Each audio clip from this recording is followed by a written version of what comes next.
So, are you eating your emotions?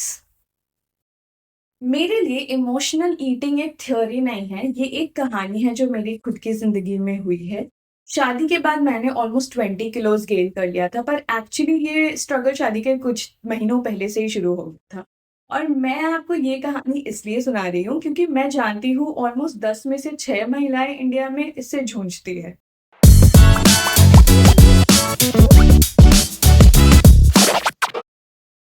मैं अपने माँ-बाप की सिर्फ बेटी नहीं हूँ, उनकी इकलौती औलाद भी हूँ और मेरी रिस्पॉन्सिबिलिटीज़ बचपन से ही मेरे कंधों पे आ गई थी। मैंने अपने हायर एजुकेशंस की पढ़ाई खुद मैनेज की, वक़्त आने पे घर भी सँभाला और जब शादी की बात आई तो कपड़े, गिफ्ट्स, डेकोरेशन यहाँ तक कि गोल्ड भी सब कुछ मैंने खुद से मैनेज किया एट द एज ऑफ 30।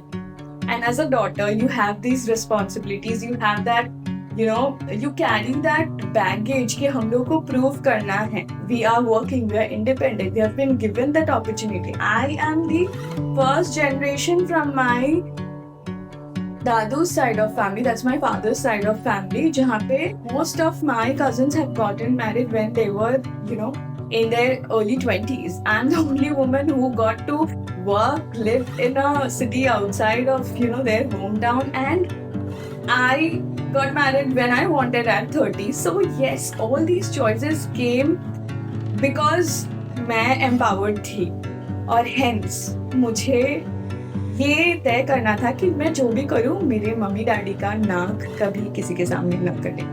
तो हाँ, इस दौड़ में जंक फूड और स्ट्रेस मेरे बेस्ट फ्रेंड्स बन गए। 20 kilo extra weight was the result और शादी के 1 महीने पहले मैंने क्रैश डाइटिंग शुरू की और 2 हफ्ते में 5 किलो घटा लिया। Of course that was not healthy.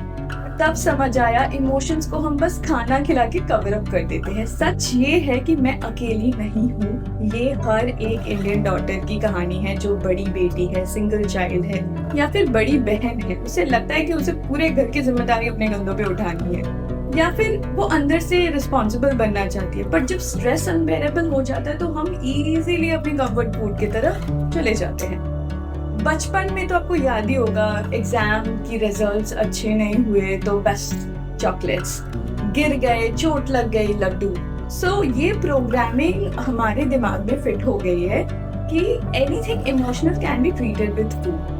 हम इमोशन को डील नहीं करते, हम बस उन्हें अपना कंफर्ट फूड खिला के रफा दफा कर देते हैं। So I talk to you about the science of comfort food. Simple है, कार्ब्स खाते हो डोपामिन रिलीज होता है, फील गुड हार्मोन है, पर आपको एक पल के लिए लगेगा कि हाँ everything is all right, tension खत्म, सुकून है, पर शुगर क्रैश होने के बाद वो इमोशंस वापस आ जाते हैं और साथ में गिल्ट कि मैंने इतना क्यों खाया, मुझे कंट्रोल करना चाहिए।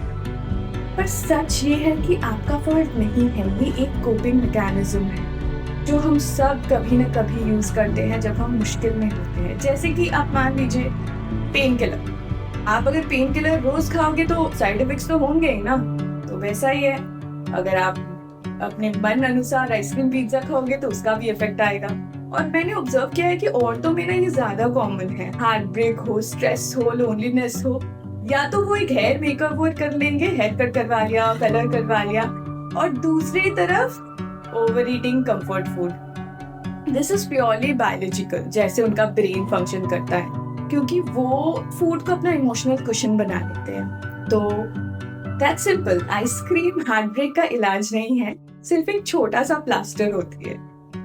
एंड आज मैं ग्रेजुअली अपनी लाइफस्टाइल में चेंजेस ला रही हूँ और सिर्फ बॉडी के लिए नहीं पर इमोशंस के लिए भी। और मैं आपको ये सब इसलिए सुना रही हूँ ताकि आप समझ जाएं कि स्ट्रेस और दुख को दबाने से वो डिसअपियर नहीं होता। और अगर आप अपने इमोशंस को फ्रिज में लॉक करके जब टाइम आएगा तो खोल के कंफर्ट फूड खा लेंगे, दबा देंगे, ऐसा नहीं होता। हम सब इस सफर पे हैं और हम सब मिलकर इसको सीखेंगे, हम इसको फेस करेंगे और शायद अगली बार फ्रिज खोलने से पहले आप अपने इमोशंस के उस ड्रॉयर को खोल दो और सामना कर लो अपने इमोशंस का। लड़ना नहीं है, बस जीना है।